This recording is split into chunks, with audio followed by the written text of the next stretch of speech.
আমাদের আজকের অনলাইন ক্লাসের আলোচনার বিষয় কবি কাজী নজরুল ইসলামের প্রলয় উল্লাস কবিতা।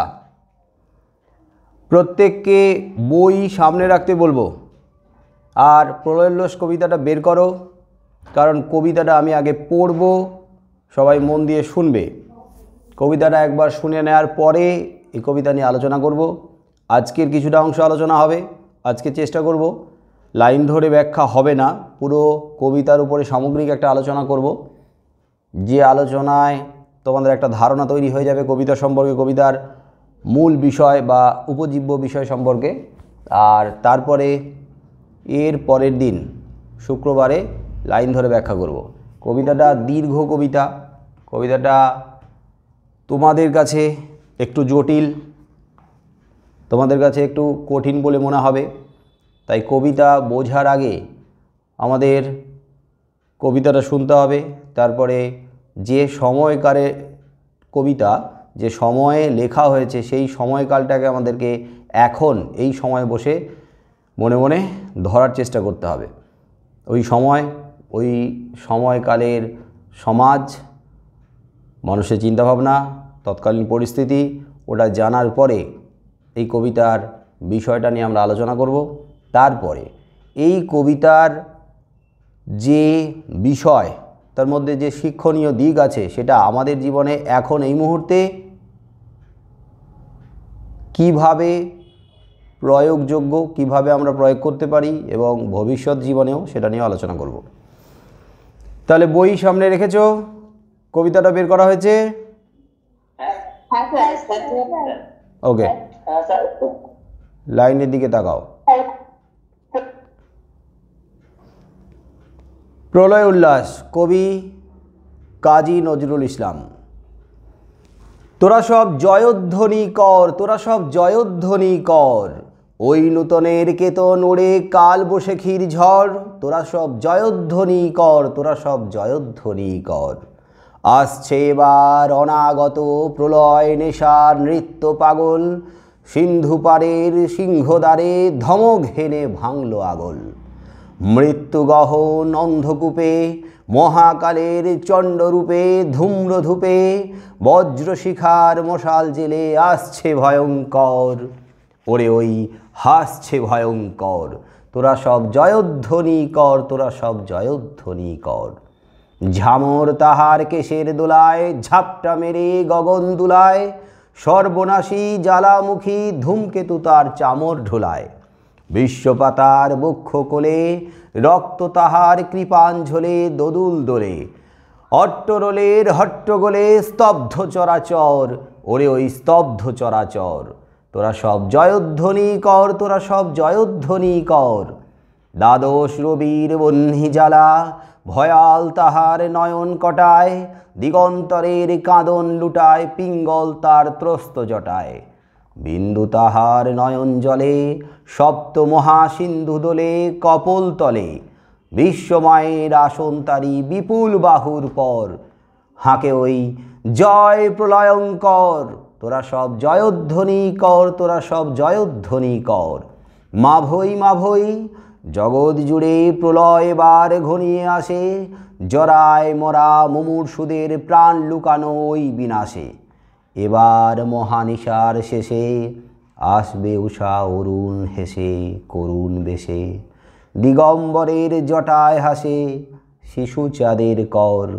আলো তার ভরবে এবার ঘর। তোরা সব জয়ধ্বনি কর, তোরা সব জয়ধ্বনি কর। ওই সে মহাকাল সারথি রক্ত তড়িৎ চাবুক ঘানে, রনিয়ে ওঠে রেশার কাঁদন বজ্রগানে ঝড় তুফানে। খুরের দাপট তারায় লেগে উল্কা ছুটায় নীল খিলানে, গগনতলের নীল খিলানে। অন্ধকারার বন্ধকূপে দেবতা বাধা যজ্ঞজূপে পাষাণ স্তূপে, এই তোরে তার আসার সময় ওই রথ ঘর ঘর শোনা যায়, ওই রথ ঘর ঘর। তোরা সব জয়ধ্বনি কর, তোরা সব জয়ধ্বনি কর। ধ্বংস দেখে ভয় কেন তোর, প্রলয় নতুন সৃজন বেদন। আসছে নবীন জীবন হারা অসুন্দরে করতে ছেদন। তাই সে এমন কেশে বেশে প্রলয় বয়েও আসছে হেসে, মধুর হেসে ভেঙে আবার গড়তে জানে সে চিরসুন্দর।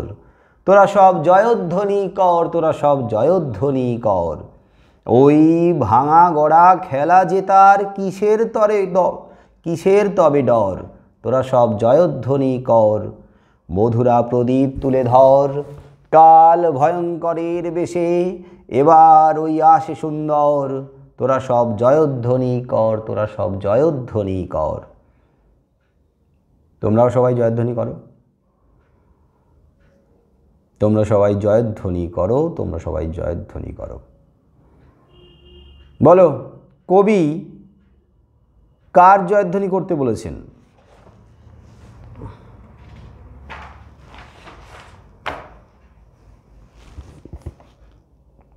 কি বোঝা গেল? কবি কার জয়ধ্বনি করতে বলেছেন?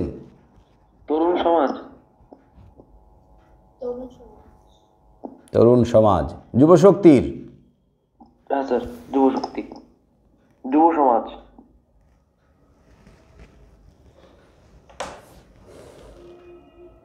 তবে যুব সমাজে প্রত্যেকে কি সেই সময় জেগে উঠেছিল?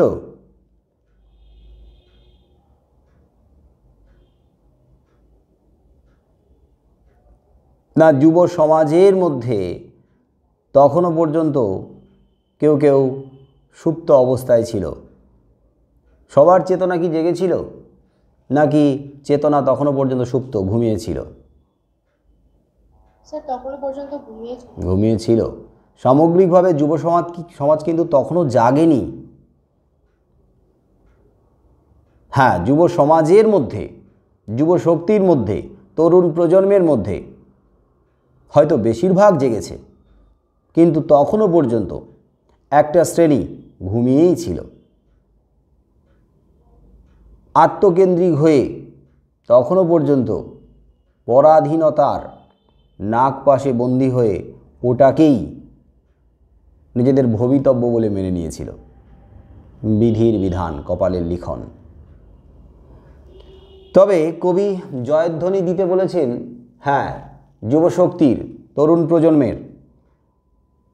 কিন্তু যদি আমরা নির্দিষ্ট করে বলি, তাহলে বীর বিপ্লবীদের জয়ধ্বনি দিতে বলেছেন।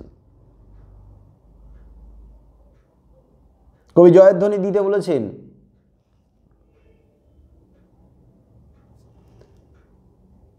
প্রকৃতির যে রুদ্ররূপ, সেই রুদ্ররূপের জয়ধ্বনি দিতে বলেছেন। কবি জয়ধ্বনি দিতে বলেছেন মহাকালের জয়ধ্বনি দিতে বলেছেন। কবি জয়ধ্বনি দিতে বলেছেন মহাকালের চণ্ডরূপকে, অর্থাৎ কাল ভয়ঙ্করের জয়ধ্বনি দিতে বলেছেন। আর সেই ভয়ঙ্করের প্রতিমূর্তিটাকে কবি লক্ষ্য করেছেন কাদের মধ্যে? না, তরুণ প্রজন্মের মধ্যে। তবে তরুণ প্রজন্মের মধ্যে আবার জেগে ওঠা বীর বিপ্লবী, যারা মহাকালের চণ্ডরূপে আছড়ে পড়ছে। যাই হোক, কবি কাজী নজরুল ইসলামের প্রলয় উল্লাস কবিতা কোন কাব্যগ্রন্থের অন্তর্গত? কে পারবে? অগ্নিবীণা কাব্যগ্রন্থের অন্তর্গত প্রলয় উল্লাস কবিতা। অগ্নিবীণা কাব্যগ্রন্থ কত খ্রিস্টাব্দে প্রকাশিত হয়েছিল? 1922 খ্রিস্টাব্দে। আসলে কাব্যের প্রকাশকাল 1922। হ্যাঁ, আর কবিতার রচনাকাল, এই দুটো আমাদের জানা থাকাটা খুবই জরুরি। কারণ কবিতার রচনার সমসাময়িক কালকে এই কবিতাতে ধরা হয়েছে।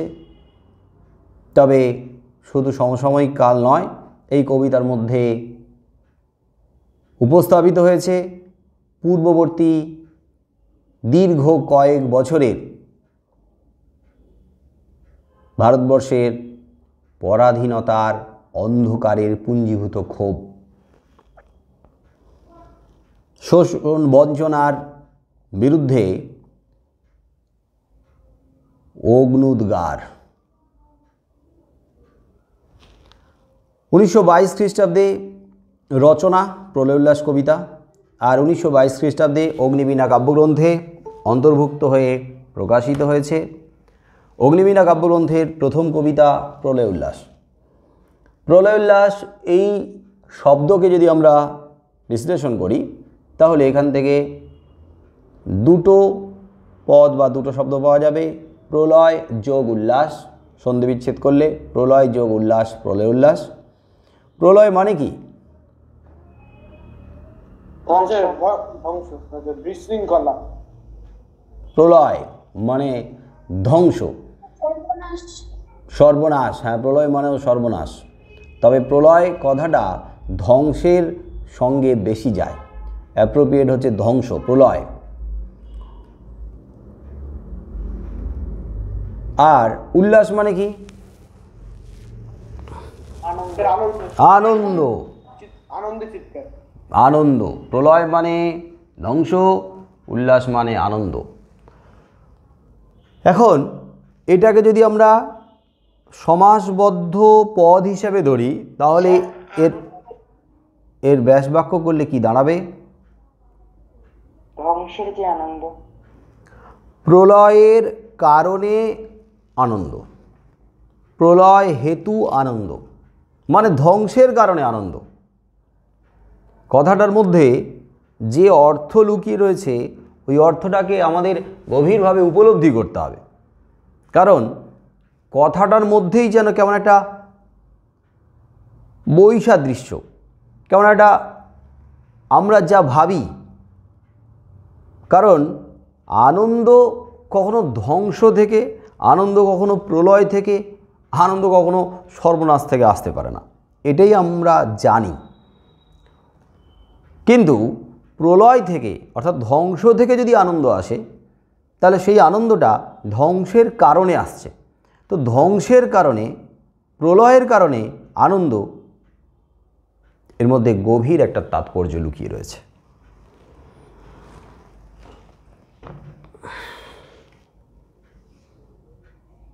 প্রলয় হেতু বা প্রলয়ের কারণে উল্লাস। কবি কাজী নজরুল ইসলাম,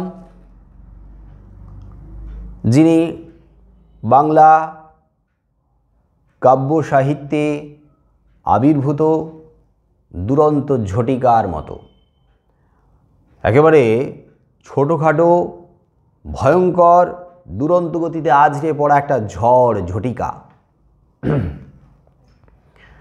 এবং তার আত্মপ্রকাশ বাংলা কাব্য সাহিত্যে, তার আবির্ভাব জন্ম তো একটা শতাব্দীর আর একটা শতাব্দীর ঠিক সন্ধিক্ষণে, একটা শতাব্দী শেষ হচ্ছে আর একটা শতাব্দী শুরু হচ্ছে, তার ঠিক সন্ধিক্ষণ মাঝে তার জন্ম। কিন্তু বাংলা কাব্য সাহিত্যে তার আত্মপ্রকাশ বিংশ শতাব্দীর প্রথমার্ধে। তার মানে একটা শতাব্দীর নবযুগের নবারুণ হিসেবে কবি বাংলা কাব্য সাহিত্যে পাঠক মহলে পদার্পণ করেছেন বা আত্মপ্রকাশ করেছেন, এবং তার আত্মপ্রকাশ আগে থেকে জানান দিয়ে নয়, আগে থেকে বলে কয়ে নয়, তার আবির্ভাবের আভাস সেই অর্থে কিন্তু বাঙালি পাঠক সমাজ পায়নি। হঠাৎ করে আত্মপ্রকাশ, হঠাৎ করে রাতারাতি তিনি সাড়া জাগিয়েছেন। সাড়া জাগিয়েছেন প্রধানত কাদের হৃদয়ে? কাদের হৃদয়ে তোলপাড় হয়েছে তাকে কেন্দ্র করে? না, তরুণ প্রজন্মের হৃদয়, যুব শক্তির মন তাকে কেন্দ্র করে আলোড়িত হয়েছে। তাই বাংলা কাব্য সাহিত্যে রবীন্দ্রনাথ যেমন আপামর আপামর সবার হৃদয়ে জায়গা করে নিয়েছে। ঠিক তেমনি বাংলা কাব্য সাহিত্যে নজরুল জায়গা করে নিয়েছে এই যুবশক্তি তথা তরুণ প্রজন্মের মনে বা হৃদয়ে। তাই তরুণ প্রজন্মের কাছে নবযুগের রবীন্দ্রনাথ কাজী নজরুল, তরুণ প্রজন্মের কাছে কিন্তু তোমাদের মনে হতে পারে নবযুগের রবীন্দ্রনাথ, হ্যাঁ, তরুণ প্রজন্মের কাছে নবযুগের রবীন্দ্রনাথ, নবযুগের রবি কাজী নজরুল ইসলাম। বিপুল প্রাণ প্রাচুর্য নিয়ে তার আত্মপ্রকাশ, ভরপুর জীবনী শক্তি নিয়ে আত্মপ্রকাশ।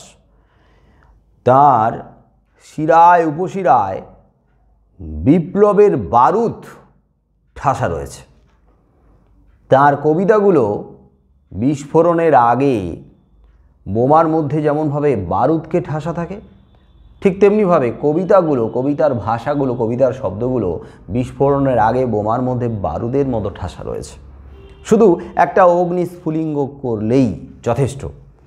অর্থাৎ এই অগ্নিস্ফুলিঙ্গ যেন কবিতার প্রকাশনা। কবিতা, একটা কবিতা প্রকাশের সাথে সাথে ওই বারুদের স্তূপে অগ্নিস্ফুলিঙ্গ দিলে যেমনভাবে বিস্ফোরিত হয়, তো তেমনি তার কবিতা যুব শক্তির মধ্যে বিস্ফোরণ জাগায়। নজরুল তার সারা জীবন দিয়ে তিনি উপলব্ধি করেছিলেন যে দীর্ঘকালের যে স্থবিরতা মানে জড়ত্ব, তাকে যদি ঘোচাতে হয়, সেই জড়ত্বকে সরিয়ে যদি প্রাণ প্রতিষ্ঠা করতে হয়, তাহলে একটা প্রলয় দরকার, ভয়ঙ্কর একটা প্রলয় দরকার। দরকার প্রচণ্ড আঘাত, দরকার বিপ্লব। যে বছর প্রলয় উল্লাস কবিতাটা প্রকাশিত হয় বা রচনা হয়, সেই বছরেই তিনি তার সম্পাদিত ধূমকেতু পত্রিকায় লিখছেন যে ইংরেজ শাসনের অবসান ঘটানোর জন্য দরকার বিপ্লব। সশস্ত্র বিপ্লব ছাড়া এই ইংরেজ সরকারের ভিতকে উৎখাত করা সম্ভব নয় এবং সজোরে বিপ্লবের দ্বারা যে আঘাত হানতে হবে, সেই আঘাতটা সমস্ত বাধা বন্ধন, সমস্ত নিয়ম রীতি, সমস্ত শৃঙ্খলার মূলে আঘাতটা হানতে হবে। তার মানে যত বিধিনিষেধ, যত নিয়মকানুন, যত শৃঙ্খল, তার মূলে, তার গোড়াতে আঘাত হানতে হবে এবং সজোরে আঘাত হানতে হবে। এবং এই আঘাতের ফলে ইংরেজ সরকারের ভিতটা কেঁপে উঠবে এবং তারা এই ভারতবর্ষ থেকে পালাতে বাধ্য হবে। ওই আবেদন নিবেদনের দ্বারা সম্ভব নয়, কারণ আবেদন নিবেদনের যে নীতি, সেই নীতিতে নজরুল কিছুতেই বিশ্বাসী ছিলেন না। আবেদন নিবেদন মানে হচ্ছে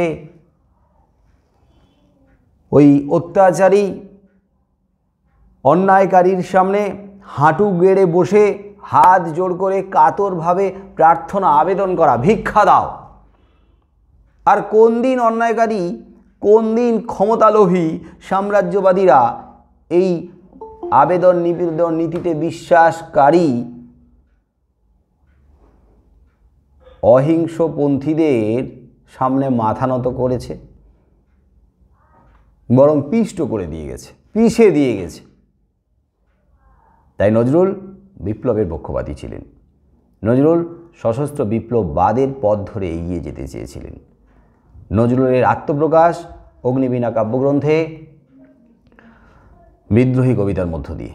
যদিও এই বিদ্রোহী কবিতার পূর্বে তার আরেকটা কবিতা প্রকাশিত হয়েছিল মুক্তি, কিন্তু সেই অর্থে সেই মুক্তি কবিতা সাড়া জাগাতে পারেনি। কিন্তু তার দ্বিতীয় কবিতা, তৃতীয় রচনা, এর আগে একটা গল্প প্রকাশিত হয়েছিল, বাউন্ডুলের আত্মকথা। একটা গল্প, একটা কবিতা, সেই অর্থে পাঠক মহলে আলোড়ন সৃষ্টি করতে পারেনি, কিন্তু তার 3 নম্বর রচনা দ্বিতীয় কবিতা বিদ্রোহী, এই কবিতার মাধ্যমে তিনি যেভাবে আত্মপ্রকাশ করলেন, এই রকম কবির আত্মপ্রকাশের জন্য বাংলা সাহিত্য জগৎ তথা বাঙালি প্রস্তুত ছিল না, তাই আলোড়ন পড়ে গিয়েছিল। এবং সেই আলোড়নের পথে তার অন্যতম সফল প্রয়াস প্রলয় উল্লাস। আসলে প্রলয় উল্লাস কবিতা কবির আত্মোপলব্ধির কবিতা, কবির অভিজ্ঞতার কবিতা, কবির চেতনার কবিতা। আর তার চেতনা, তার আত্মোপলব্ধি, তার অভিজ্ঞতা এই কবিতার মধ্য দিয়ে প্রকাশিত হয়ে তৎকালীন আপামর বাঙালি শুধু নয়, সারা ভারতবাসীকে জাগানোর যথেষ্ট ক্ষমতা রাখে। তবে আমরা জানি যে পরিচালনা, সংঘবদ্ধ করে পরিচালনা করার জন্য সবার মধ্যে কিন্তু সেই প্রতিভা বা ক্ষমতা থাকে না। অর্থাৎ নেতৃত্ব দেওয়ার ক্ষমতা, সাংগঠনিক ক্ষমতা সবার মধ্যে তৈরি হয় না। জনসাধারণকে ঐক্যবদ্ধ করে তথা সংগঠিত করে পরিচালিত করা তথা অন্ধকার থেকে আলোর পথে নিয়ে যাওয়ার জন্য যুগে যুগে কেউ না কেউ আবির্ভূত হয়েছে, এবং যে পথ প্রদর্শকের ওপরে এই অসহায় পরাধীন সাধারণ মানুষজনের দায়িত্ব, তাদেরকে অন্ধকার থেকে আলোর পথে নিয়ে যাওয়ার দায়িত্ব, তাদের আত্মবিশ্বাসটাকে ফিরিয়ে দেওয়ার দায়িত্ব, কর্তব্য, তাদের মধ্যে যে সুপ্ত চেতনা তাকে জাগিয়ে তোলা এবং নতুন উন্মাদনায়, নতুন প্রাণ স্ফূর্তিতে উজ্জীবিত করার কাজ এই পথপ্রদর্শকদের। আর সেই পথপ্রদর্শক কবির চোখে কারা? না, যুব শক্তির মধ্যেই নিহিত রয়েছে। যুব শক্তির মধ্যে বর্তমান, তরুণ প্রজন্মের মধ্যে বর্তমান, আর সেই তরুণ প্রজন্ম যুব শক্তির মধ্যে যারা অগ্রণী ভূমিকা নিচ্ছেন, তারা তৎকালীন পরাধীন ভারতবর্ষে ঊনবিংশ শতাব্দীর শেষার্ধ তথা বিংশ শতাব্দীর প্রথমার্ধের সেই বীর বিপ্লবী, যারা নিজেদের জীবনকে বাজি রেখেছে, যারা নিজেদেরকে উৎসর্গ করেছে তথা আত্মোৎসর্গ করেছে দেশ মাতার পায়ে, দেশ মাতাকে শৃঙ্খল মুক্ত করার জন্য তথা ভারতবাসীকে, দেশবাসীকে পরাধীনতার নাগ পাশ থেকে ছিন্ন করে স্বাধীনতা এনে দেওয়ার জন্য। তাহলে এমন কাজে যদি তরুণ প্রজন্মের বীর বিপ্লবীরা অগ্রণী ভূমিকা নেয়, সেই বিপ্লবীর মধ্যে যে শক্তির উন্মাদনাটা প্রকাশ পাবে সেটা কার মতো?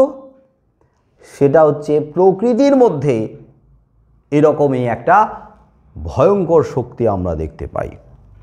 বলো, প্রকৃতির কোন ঝড়ের মধ্যে আমরা এরকম শক্তি খুঁজে পাই? কবি তার আভাস দিয়ে গেছেন কালবৈশাখী ঝড়ের মধ্যে। কালবৈশাখী ঝড় সেই অর্থে কিন্তু এখন খুব বেশি দেখা যায় না, কিন্তু কালবৈশাখী ঝড়ের ভয়ঙ্কর একটা তাণ্ডব রূপ, যা শুধু প্রকৃতিকেই নয়, প্রকৃতিকে যেমন তছনছ করে দিয়ে যায়, তেমনি মানব জীবনকেও কিন্তু লণ্ডভণ্ড করে দিয়ে চলে যায়।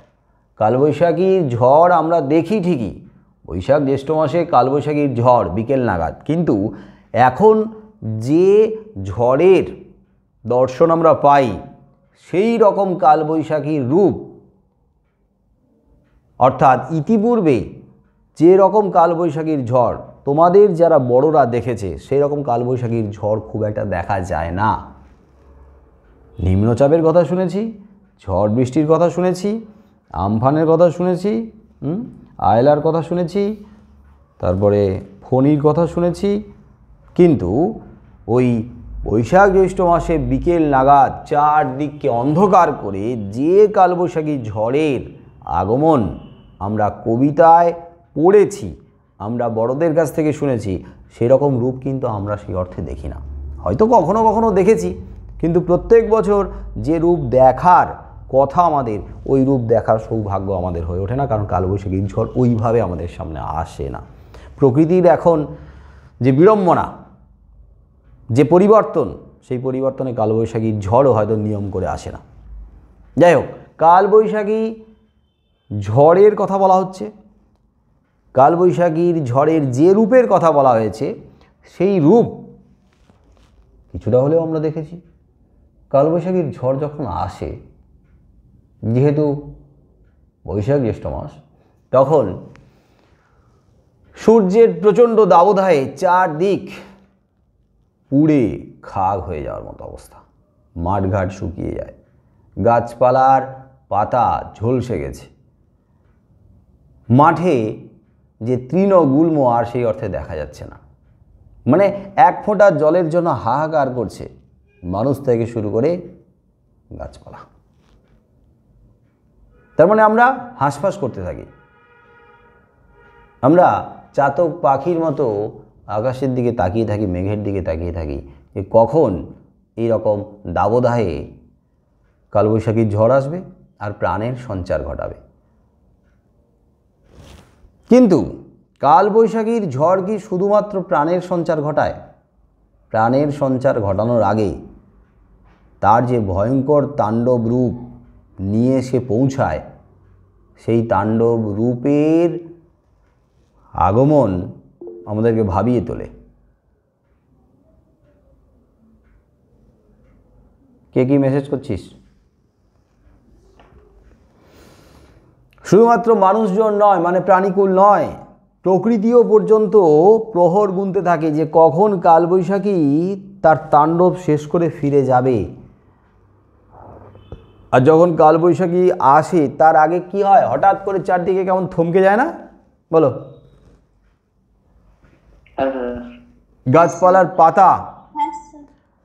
গাছপালার পাতা নড়া বন্ধ হয়ে যায়, বাতাস কোথায় যেন হারিয়ে যায়, বাতাস যেন বয় না, গাছপালার পাতাগুলো থমকে গেছে, চারদিক যেমন ঘন কালো মেঘে ছেয়ে যায় আকাশ, আর অন্ধকার, দিনের বেলাতেও অন্ধকার নেমে আসে। এটাই কালবৈশাখীর ঝড়।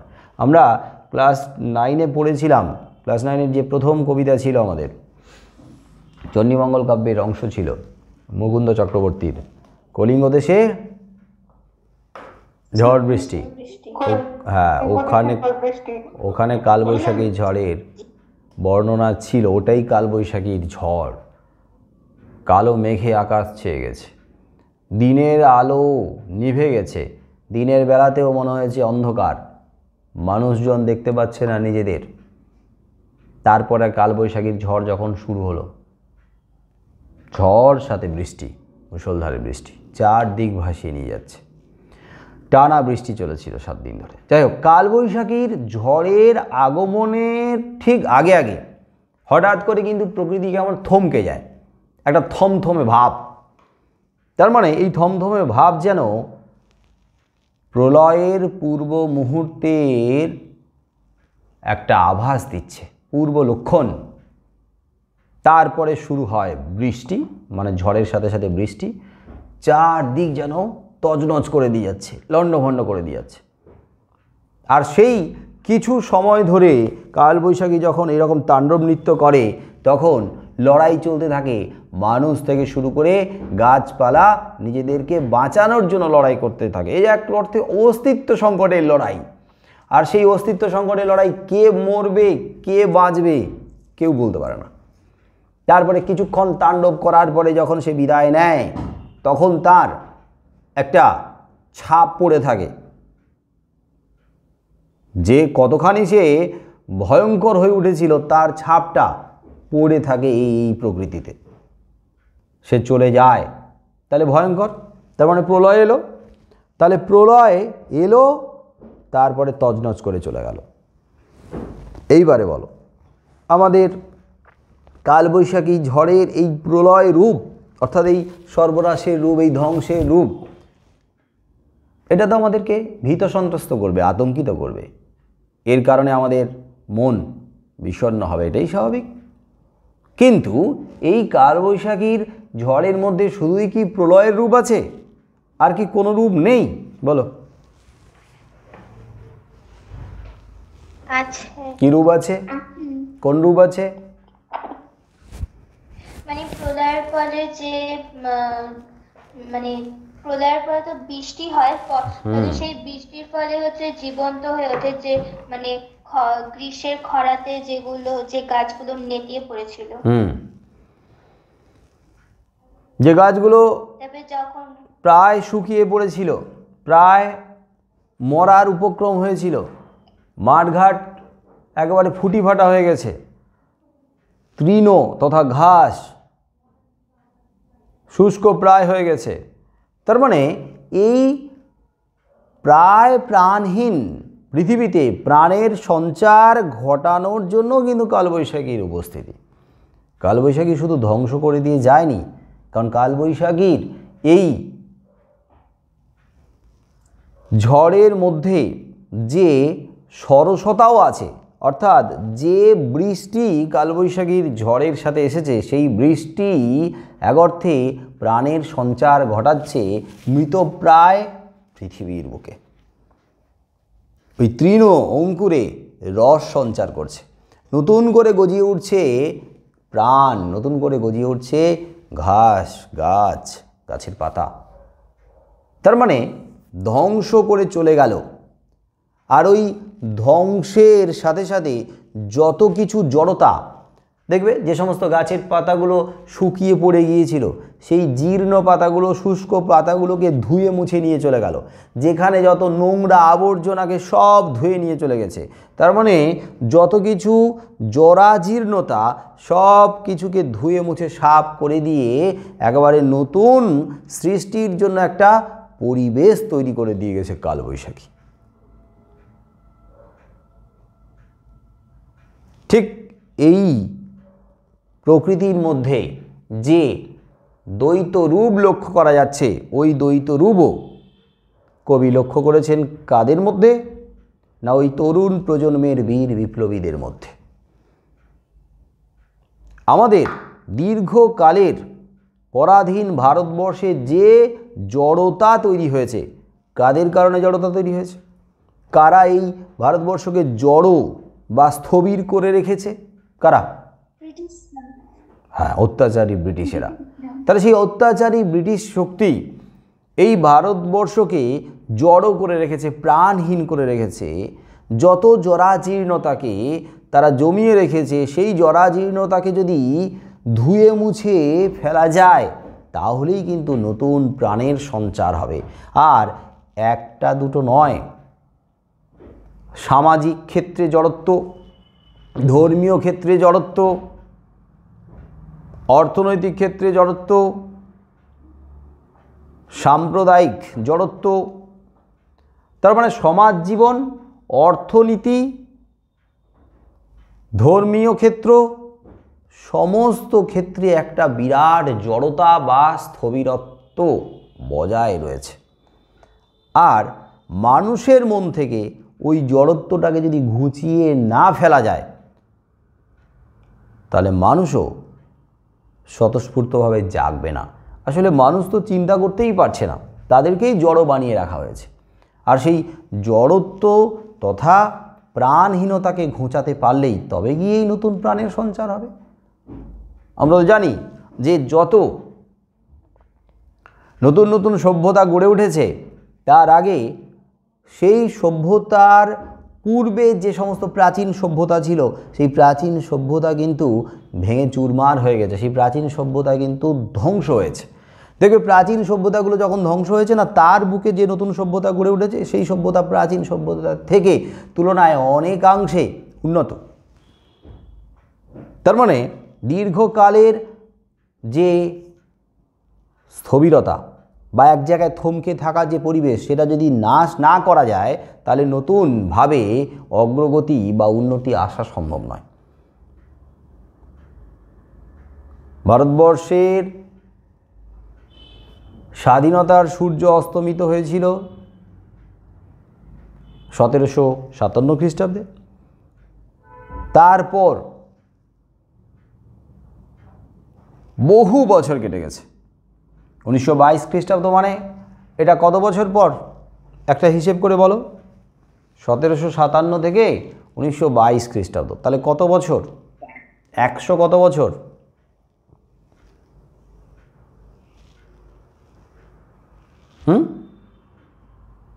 স্যার 160 কি? 60-এর একটু বেশি হবে মনে হয়। যাই হোক, আমরা 150 বছরের ঊর্ধ্বে ধরেই নি। 165? তাহলে 150 বছরের ঊর্ধ্বে, 150 বছরের ঊর্ধ্বে দীর্ঘকালের অন্ধকারময় সমাজ জীবনে, ঘুণ ধরা সমাজ জীবনে প্রচণ্ড আঘাত দরকার। এবং সেই আঘাত বাচ্চা থেকে বুড়ো সবাই করতে পারে, কিন্তু সবাই তো এক অর্থে জাগবে না। তাহলে তাদেরকে জাগিয়ে তোলার জন্য দরকার যুব শক্তি। এবং সেই যুব শক্তির মধ্যে যারা যুব শক্তির সাথে সাথে সামগ্রিকভাবে মানব সমাজকে তথা ভারতবাসীকে জাগাবে, তারা কিন্তু বীর বিপ্লবী, যাদের মধ্যে বিপুল প্রাণশক্তি, যারা মৃত্যুকে পরোয়া করে না, জীবনকে বাজি রেখে আছড়ে পড়ে। কার মতো? কালবৈশাখী ঝড়ের মতো। আর কিছুক্ষণ তারা কি করে? ওই কালবৈশাখী ঝড়ের মতো প্রলয়, ধ্বংসের নাচন। আর তারপরে নতুন দিনের নবারুণের উদয় তাদের হাত ধরেই ঘটে। তাই কবি ভারতবাসীকে, আপামর ভারতবাসীকে এই বীর বিপ্লবীদের জয়ধ্বনি করতে বলেছেন। কবি প্রথমেই বলেছেন, তোরা সব জয়ধ্বনি কর, তোরা সব জয়ধ্বনি কর। তোরা মানে কারা? তোরা মানে কারা? দেশবাসী, তরুণ যুব সমাজকে বলা তরুণ নয়, সামগ্রিকভাবে সবাইকেই। তোরা, তোরা মানে যারা অর্ধমৃতের মতো ছিল, যারা অসহায় ছিল, যারা মরে মরে বেঁচেছিল। ওই বাঁচাকে বাঁচা বলে না, সারাক্ষণ অত্যাচারের শিকার হয়ে, অবহেলার শিকার হয়ে, বঞ্চনার শিকার হয়ে মরে বেঁচে রয়েছে, প্রায় জীবনী শক্তি হারিয়ে ফেলেছে, অর্ধমৃত ভারতবাসী। তো তাদেরকেই তো উৎসাহিত করছে, তাদেরকেই প্রেরণা দিচ্ছে, তাদেরকেই নতুন শক্তিতে জাগরিত করার চেষ্টা করছে। কবি বলেছেন, তোরা সব জয়ধ্বনি কর। তোরা মানে দেশবাসী, তোরা মানে ভারতবাসী, তোরা মানে অসহায় কোটি কোটি ভারতবাসীকে বলেছেন জয়ধ্বনি করার জন্য। কিন্তু কাদের জয়ধ্বনি করবেন এবার বলো? সেই দেশবাসী কাদের জয়ধ্বনি করবেন? কাদের জয়ধ্বনি করবেন? সেই দেশবাসী, হ্যাঁ, নবশক্তির, তরুণ বিপ্লবীর, নবশক্তির, যুবশক্তির, তরুণ বিপ্লবীর জয়ধ্বনি করবেন। কারণ সেই তরুণ বিপ্লবী তো জেগে উঠেছে, সেই তরুণ বিপ্লবী তো ঝাঁপিয়ে পড়েছে। তার আগমন কবি লক্ষ্য করছেন। কার মতো? পৌরাণিক কাহিনীর কার মতো আগমন লক্ষ্য করছেন বলো? পৌরাণিক কাহিনীতে কার আগমন ওই রকম ধ্বংসাত্মক ছিল? দেবী চণ্ডী, মহাকাল। এখানে মহাকালকে ঘুরে ফিরে বিভিন্ন রূপে আনা হয়েছে। মহাকালের চণ্ডরূপ, মহাকাল, কাল ভয়ঙ্কর। দেবাদিদেব মহাদেবের সেই যে নটরাজ মূর্তি, সেই যে ধ্বংসাত্মক প্রলয় রূপ, সেই রূপটাকেই বলা হয় কাল ভয়ঙ্করের রূপ। সেই কাল ভয়ঙ্করের রূপটাকে তোমরা মনে মনে ভেবে নাও। সেই রূপ যার ভয়ঙ্কর তাণ্ডবে স্বর্গ, মর্ত, পাতাল প্রতি পদক্ষেপে পায়ের ভারে কেঁপে উঠছে। সব কিছু যেন ধ্বংস হয়ে যাবে, নাশ হয়ে যাবে। হ্যাঁ, ওই কাল ভয়ঙ্করের আবির্ভাব কবি লক্ষ্য করেছেন বীর বিপ্লবীর মধ্য দিয়ে। কারণ বীর বিপ্লবীদের যে আত্মপ্রকাশ, যে আবির্ভাব, সেই আবির্ভাবটা মহাকালের ওই চণ্ড রূপ নিয়ে, ভয়ঙ্কর রূপ নিয়ে আত্মপ্রকাশ বা আবির্ভাব। এবং এই অন্যায়কারী স্বল্প সংখ্যক মুষ্টিমেয় ইংরেজ শক্তির কি ক্ষমতা এত শক্তির অধিকারী বীর বিপ্লবীদের প্রতিহত করবে? তাই কোনো ভয় নেই, কোনো ভয় নেই। কবি নির্ভয় দিয়েছেন, কবি অভয় দিয়েছেন সেই দেশবাসীকে। কবি অভয় দিয়েছেন দেশবাসীকে। মাভৈ মাভৈ, মাভৈ মাভৈ মানে কি?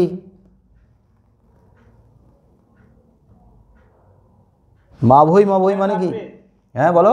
ভয় পেও না, ভয় পেও না। ভয় পেও না, ভয় না পেয়ে নির্ভয়ে এগিয়ে চলা, সেই অভয় দিয়েছেন কবি। এ বাবা, ক্লাস 12-এর স্টুডেন্টরা চলে আসছে রে। ভয় না পেয়ে নির্ভয়ে এগিয়ে চলার অভয় দিয়েছেন। ভয় পেও না। আরে ভয় পাবে কেন? কিসের ভয়? যাদের সঙ্গে রয়েছে এই ভয়ঙ্কর কাল ভয়ঙ্করের রূপ, সেই বীর বিপ্লবীরা আমাদের সামনে রয়েছে, তারাই বুক চিতিয়ে দাঁড়াবে, তারাই প্রতিহত করবে অন্যায়কারীদের। অতএব ভয় না পেয়ে নির্ভয়ে এগিয়ে চলো। জাগো, ওঠো, আর অর্ধমৃতের মতো বেঁচে থাকা নয়, আর পড়ে পড়ে মার খাওয়া নয়। তোমাদেরকে রক্ষা করতে, তোমাদেরকে উদ্ধার করতে, তোমাদেরকে মুক্তি দিতে চলে এসেছে এই কাল ভয়ঙ্কর রূপী মহাকালের চণ্ড রূপে বীর বিপ্লবী স্বাধীনতা সংগ্রামী। সেই স্বাধীনতা সংগ্রামীর যে আবির্ভাব বা আত্মপ্রকাশ কাল ভয়ঙ্করের রূপে ঠিকই, কিন্তু কাল ভয়ঙ্করের রূপে আত্মপ্রকাশ হয়ে সেই কাল ভয়ঙ্কর কি করবে এবারে আমাদেরকে ব্যাখ্যা করতে হবে বা বর্ণনা করতে হবে। কাল ভয়ঙ্করের আত্মপ্রকাশ, কাল ভয়ঙ্কর আবির্ভূত হয়ে কিভাবে সেই পুরাতনকে, জরাজীর্ণতাকে, প্রাচীনকে কিভাবে নাশ করে, ধ্বংস করে, আবার নতুন সৃষ্টিকে কিভাবে প্রতিষ্ঠা করে বা রূপ দেন, তারই একটা ছবি আঁকতে হবে। ছবি আঁকা মানে কিন্তু হাতে আঁকা না, মানে লেখার মাধ্যমে, বর্ণনার মাধ্যমে ছবিটা আঁকতে হবে। মনে মনে ছবির মতো ফুটিয়ে তুলতে হবে লেখার মধ্য দিয়ে। আর কাল ভয়ঙ্করের মধ্যেও কিন্তু দ্বৈত রূপ রয়েছে। কাল বৈশাখী ঝড়ের মধ্যে যেমন দ্বৈত রূপ রয়েছে, ধ্বংস, প্রলয় তথা সর্বনাশ, ঠিক তেমনিভাবে যেমন সৃষ্টি রয়েছে, ঠিক তেমনিভাবে কাল ভয়ঙ্করের মধ্যেও দ্বৈত রূপ রয়েছে। কাল ভয়ঙ্কর এক রূপে ধ্বংসের দেবতা, তেমনি কাল ভয়ঙ্কর আরেক রূপে কিসের দেবতা? সৃষ্টির দেবতা। সৃষ্টির দেবতা। কারণ কাল ভয়ঙ্কর তথা মহাদেব, দেবাদিদেব মহাদেবের দ্বৈত রূপ। এক রূপে তিনি প্রলয় বা ধ্বংস নিয়ে আসেন, আর এক রূপে তিনি ওই প্রলয়ের মাধ্যমে সমস্ত কিছুকে, সমস্ত জরাজীর্ণতাকে সরিয়ে দিয়ে তিনি কিন্তু নতুন সৃষ্টি করেন। তাই কাল ভয়ঙ্করের আবির্ভাব বা আত্মপ্রকাশটা দরকার, এবং সেই আত্মপ্রকাশ বা আবির্ভাব ঘটে গেছে। কাল ভয়ঙ্কর আসছে কিসে চড়ে? কিসে চড়ে আসছে? বাহ,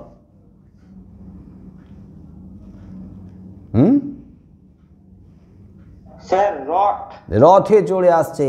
সেই রথ টেনে নিয়ে আসছে কে? ঘোড়া। সেই রথে সারথি কে হয়েছে?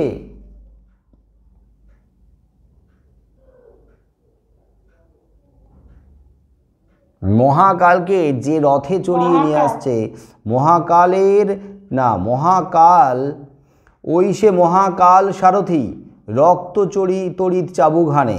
মানে মহাকাল সারথি মানে মহাকালের যে রথের সারথি হয়েছে, সেই সারথি কী করছে? রক্ত তড়িৎ চাবুক হানছে, যে চাবুক দিয়ে ঘোড়ার ওপরে প্রচণ্ড জোরে আঘাত করছে, আর ঘোড়াগুলো সেই চাবুকের দ্বারা ক্ষতবিক্ষত হতে হতে প্রচণ্ড জোরে চিৎকার করে, মানে রেশার যে কাঁদন, সেই প্রচণ্ড জোরে চিৎকার করে প্রচণ্ড গতিতে তাকে নিয়ে পৌঁছে দিচ্ছে। মানে আবির্ভাব এই পৃথিবীর বুকে, এই মর্তধামে ঘটছে। এবং ঘোড়াগুলো যখন প্রচণ্ড গতিতে ছুটছে, ওই তাদের খুরে চাপে তারাগুলো পর্যন্ত ছিটকে যাচ্ছে। তা দেখে কবি বলেছেন, উল্কা ছুটায় নীল খিলানে, গগনতলের নীল খিলানে। আর সেইভাবে মহাকালের আবির্ভাবের দ্বারা এই অত্যাচারী ইংরেজ শক্তির অবসান একেবারে নিশ্চিত। তাই কবি নির্ভয় দিয়েছেন, অভয় দিয়েছেন, যে ধ্বংস দেখে ভয় কেন তোর? ধ্বংস দেখে ভয় করার দরকার নেই। এই ধ্বংস ভালোর জন্য, এই ধ্বংস সৃষ্টির জন্য। তাই ধ্বংস দেখে ভয় পাওয়ার দরকার নেই, কারণ প্রলয়ের মধ্যেই নতুন সৃজন লুকিয়ে রয়েছে। যে নবীন আসছে সেই নবীন অসুন্দরকে ছেদন করে নতুন সৃষ্টি করতে আসছে। আমি মোটামুটি সামগ্রিকভাবে কবিতার উপরে একটা আলোচনা করলাম, লাইন ধরে ব্যাখ্যা হলো না, আরও সময় লাগবে। তোমরা কি করবে, কবিতাটা আবার পড়বে। কবিতার একটা অডিও, মানে কবিতার আবৃত্তির একটা অডিও হয়তো আগে পাঠিয়েছিলাম, যদি না পাঠিয়ে থাকি আবার পাঠিয়ে দেবো, ওটা শুনবে। কবিতাটা মুখস্থ করতে পারলে খুবই ভালো। সিলেবাসটা তো কমিয়ে দেওয়া হলো, তার মধ্যে কয়েকটা পড়ানো হয়ে গেছে, যেগুলো এখন তোমাদের বাদ দিয়ে বাকিগুলো পড়তে হবে। তার মধ্যে একটা তো এটা বাকি রয়েছে, আর একটা পথের দাবি বাকি রয়েছে। তো যাই হোক, তোমরা এটা নিজেরা একটু বাড়িতে পড়ো। যে যে লাইনগুলোতে অসুবিধা হচ্ছে, আটকাচ্ছ, সেই লাইনগুলো নিয়ে একটু ভাবো, আমি পরের দিন আলোচনা করে দেবো। কটা বাজে রে এখন? স্যার 10:52 10:52, 55, যাই হোক। স্যার বলো, কে কি বলছো?